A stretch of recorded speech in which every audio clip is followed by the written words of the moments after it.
যেদিন আল্লাহ পাক আমাদের থেকে নেকি বদির হিসাব নেবেন, হাসরের মাঠ কায়েম হবে। হাদিস অনুযায়ী সেই দিন আমাদের মাথা বরাবর মাথার উপরে সূর্য চলে আসবে। সেই দিন এমন অবস্থা হবে, মানুষ যদি তার জবান দিয়ে তার এই গুনাহগুলোকে অস্বীকারও করতে চায়, পারবে না।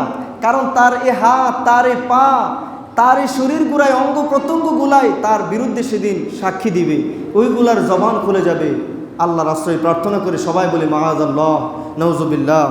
সেই দিন হাসরের মাঠ কায়েম হলে অবস্থা এমন ভয়ানক হয়ে যাবে, মা সন্তানকে ভুলে যাবে, স্বামী স্ত্রীকে ভুলে যাবে, স্ত্রী স্বামীকে ভুলে যাবে, ভাই ভাইকে ভুলে যাবে।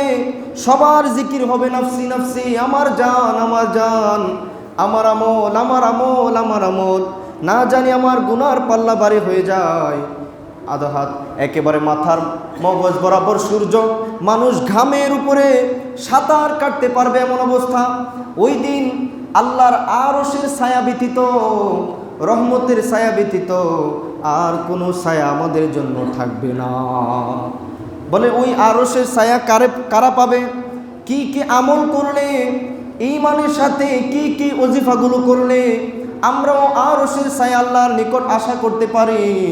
এই ব্যাপারে সহিহ বুখারী শরীফের 660 নম্বর হাদিস শরীফে আসছে, সহিহ মুসলিম শরীফের 1031 নম্বর হাদিসে আসছে, সুনানে তিরমিজি শরীফের 2391 নম্বর হাদিসে, এইভাবে সুনান নাসাইর 5380 নম্বর হাদিস, সুনানে আহমদের 9665 নম্বর হাদিস, মিশকাত শরীফে আসছে। এভাবে হাদিসের অসংখ্য কিতাবে আসছে। হাদিস বর্ণনাকারী সাহাবী, মুকাসসিরিন সাহাবীদের অন্যতম সাহাবী হযরতে আবু হুরায়রা রাদিয়াল্লাহু তাআলা আনহু বলেন, আমার আপনার দুজাহানের বাদশা নবীজি, দয়াল নবীজি সাল্লাল্লাহু তাআলা আলাইহি ওয়াসাল্লাম বলেন, 7 ধরনের লোক।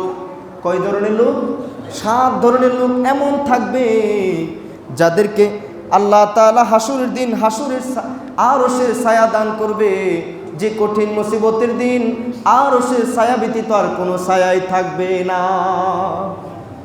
তাদের মধ্যে 1 নম্বরে আমার দয়াল নবীজি বলেছিলেন, ইমামুন আদিলুন, ইমামুন আদিলুন, ন্যায়পরায়ণ শাসক, ইনসাফকারী বাদশাহ, ইনসাফকারী শাসক।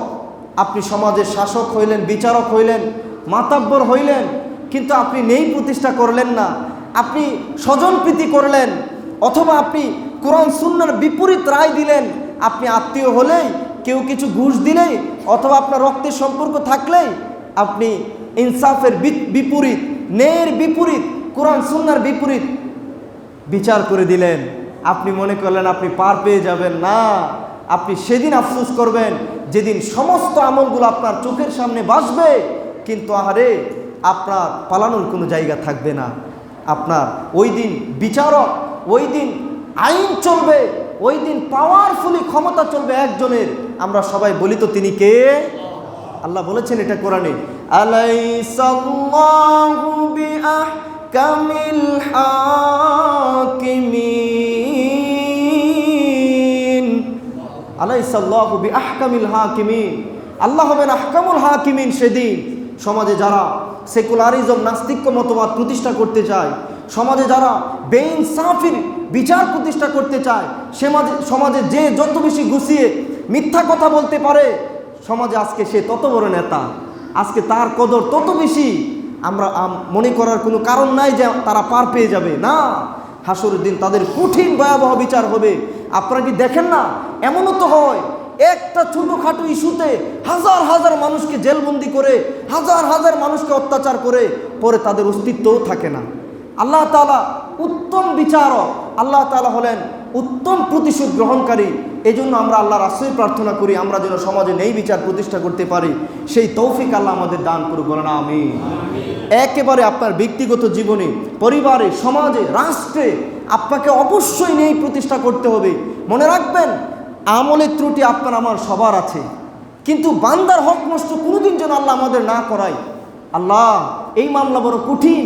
বান্দার হক যারা নষ্ট করে, সমাজে যারা কোরআন বিরোধী নাস্তিক্য মতবাদ কায়েম করে, স্বজনপ্রীতি করে যারা এক একজনকে ক্ষমতায় বসিয়ে দেয়, তাদের কঠিন বিচার হবে। যতদিন মজলুম মানুষটা ক্ষমা না করবে, ততদিন আল্লাহর কাছে সে ক্ষমা নাও পাইতে পারে। বলেন মাআযাল্লাহ, নাউযুবিল্লাহি মিন যালিক। এজন্য নবীজি বলেন, তোমরা ইমামুন আদিলুন হও, নেই পরায়ণ শাসক হও, ইনসাফকারী শাসক হও। ইনসাফ মনে রাখবা, আমি আল্লাহর কাছে সৌন্দর্য, কে কত বড় বাদশাহ, কে কোন বংশের, কোনো দর্তব্য নাই। ইন্না আকরামাকুম ইনদাল্লাহি আতকাকুম, তোমরা সুন্দর মানুষগুলারও আমি আল্লাহ বানাইছি। যে একটু কালো, যে একটু খাটো, তারও আমি আল্লাহ বানাইছি। যে উঁচু বংশের, তারও আমি আল্লাহ বানাইছি। তোমাদের সামাজিক দৃষ্টিতে সে যে নিচু বংশের, তারও আমি আল্লাহ বানাইছি। সৌন্দর্য, বংশ, সম্পদ, এগুলো আমি আল্লাহর কাছে ধর্তব্য না।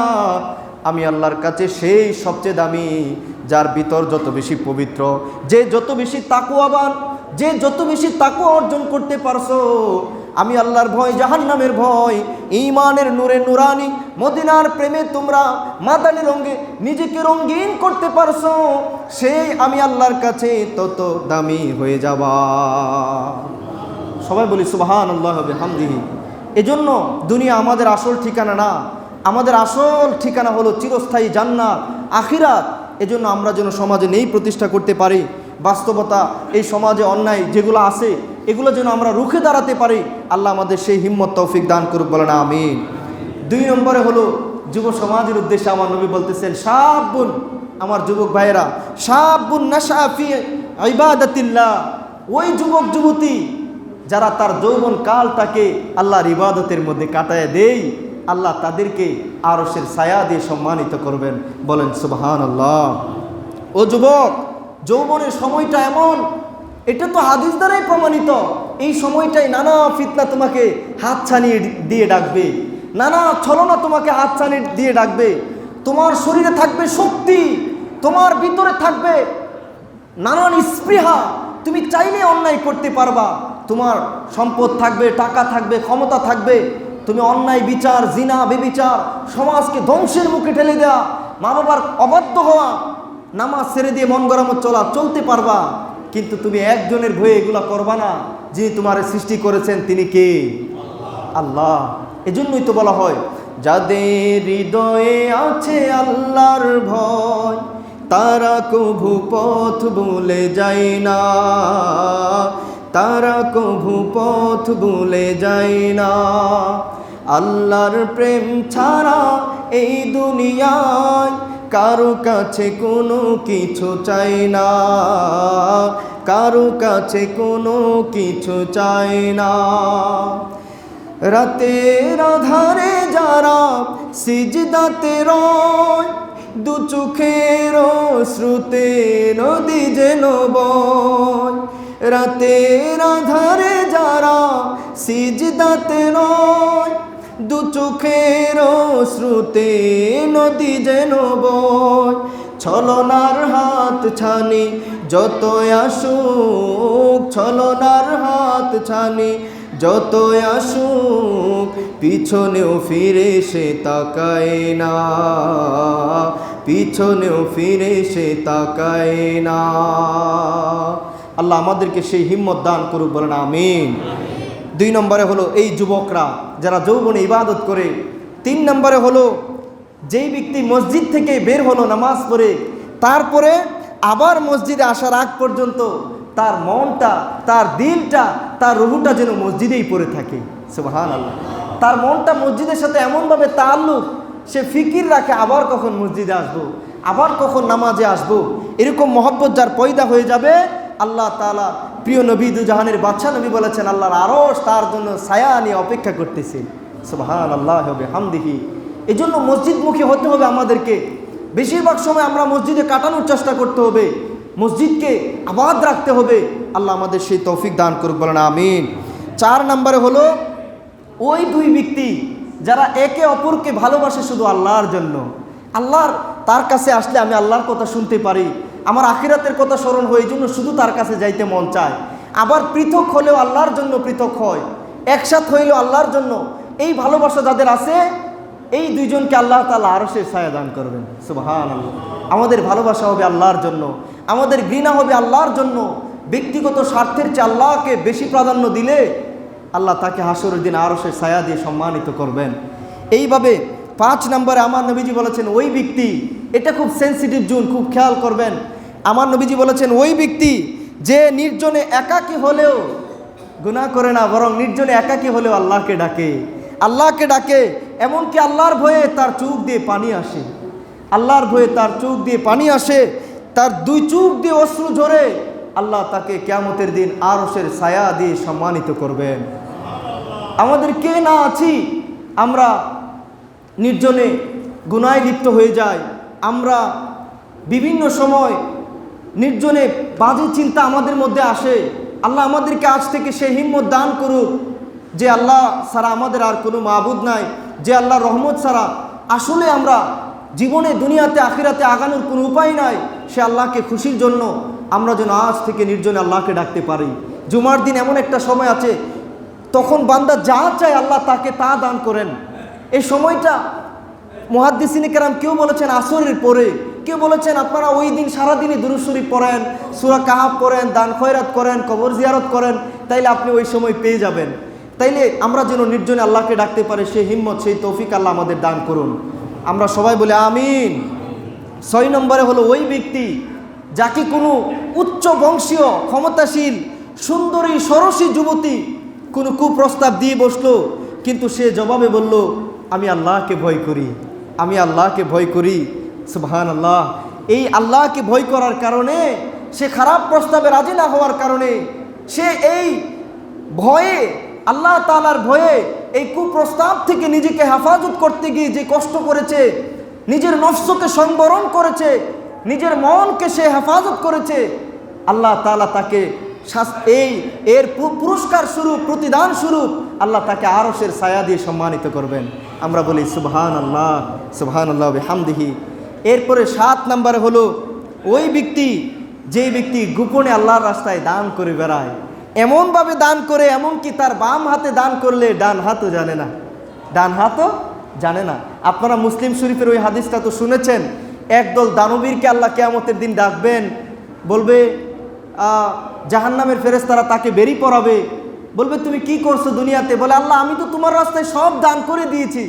আল্লাহ বলবেন কাযাবতা, তুমি মিথ্যা বলেছো, মিথ্যা বলতেছো, কেননা তুমি দান করেছো তবে আমার রাস্তায় না, আমার জন্য না।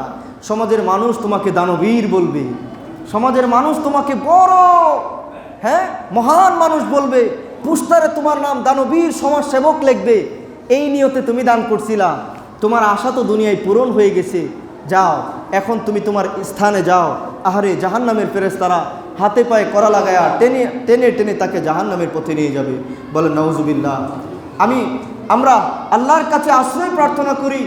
এই সোশ্যাল মিডিয়ার যুগ মহা ফিতনা হয়ে দাঁড়িয়েছে, আল্লাহর কসম মহা ফিতনা হয়ে দাঁড়িয়েছে। আমাদের কে নাই রিয়ার মধ্যে ডুবে না যায়? রিয়া এটা তো শিরকে আসগর, এটা তো এক প্রকারের শিরিক, এটা জাহান্নামে নিয়ে যাবে। হোক আমল, হোক দ্বীনি দাওয়াত, হোক দান খয়রাত, কোনো কিছুই যেন আমাদের নিজেকে বড় করার জন্য, মানুষকে দেখানোর জন্য না হয়।